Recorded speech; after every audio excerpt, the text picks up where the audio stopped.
Gernika Lumoko udalak martxan jarri dau arrapala mekanikoaren bigarren fasea. Obrak 808.000 euroko aurrekontua izango dau eta hiriguneko zatirik aldapatsuenetako batean irisgarritasuna hobetzeko diseinatutako proiektua amaituko dala adierazi dabe Gernika Lumoko udaletxetik.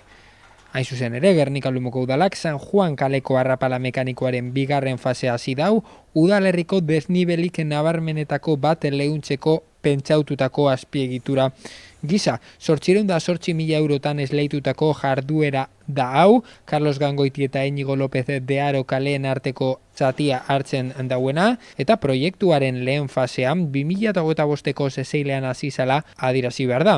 Iñigo López de Harok osasun zentroagaz lotzen dauen segmentuan garatzen da hau, 58 metroko luzera eta 6 metroko desnibela dauen lehen zati honen egitura mekanikoa dala aipatu dabe eta hori instalatuta dagoela esan dabe Gernika Lumoko udaletik, 10 graduko malda, metro bateko zabalera eta 0,5 metroko abiadura segundoko du, eta oinezkoak eroso ibil daitezke.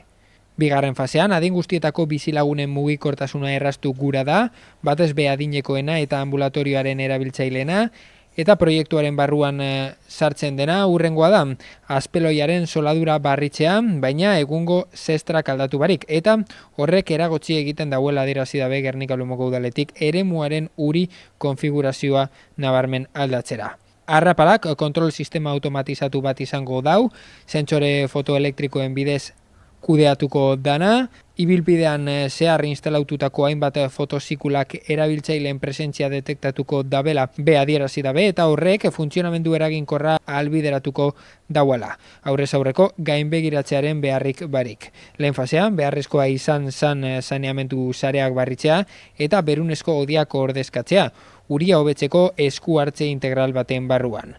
Orain arte, obren egutegia aurre ikusitakoaren arabera manteniduko dala adierazi dabe Gernika Lumoko udaletik.